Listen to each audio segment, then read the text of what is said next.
সাপ্তাহিক লটারি ভাগ্য 10 মে থেকে 16 মে 2026।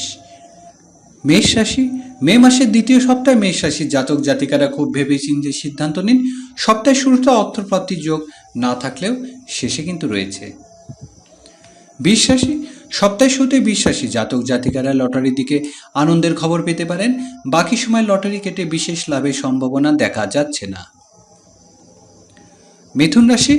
অর্থপ্রাপ্তি থেকে খরচ বেশি দেখা যাচ্ছে মিথুন রাশি জাতক জাতিকার জন্য, তাই যে কোনো সিদ্ধান্ত খুব বুঝে নিতে হবে। কর্কট রাশি।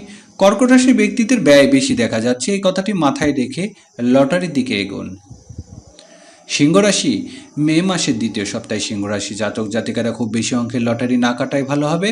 বিশেষ প্রাপ্তি যোগ দেখা যাচ্ছে না। কন্যা রাশি।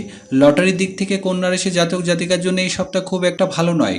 মন চাইলে সপ্তাহের শেষে একবার চেষ্টা করে দেখতেই পারেন। তুলা রাশি।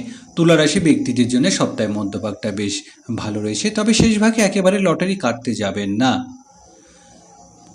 বৃশ্চিক রাশি। মে মাসের দ্বিতীয় সপ্তাহে বৃশ্চিক রাশি ব্যক্তিদের অর্থভাগ্য খুব একটা খারাপ নেই।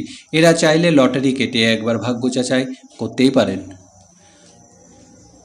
ধনুরাশি। ধনুরাশি জাতকদের লটারির দিক না এগোলেই খুব ভালো হবে।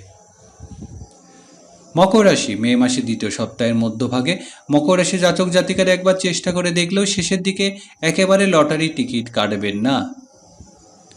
কুম্ভ রাশি। কুম্ভ রাশির জন্য সপ্তাহের শেষের দিকটা বেশ শুভ রয়েছে, তাই শেষে একবার চেষ্টা করে দেখা যেতেই পারে। মীন রাশি। মে মাসের দ্বিতীয় সপ্তাহে মীন রাশি জাতক জাতিকাদের লটারি না কাটাই ভালো হবে।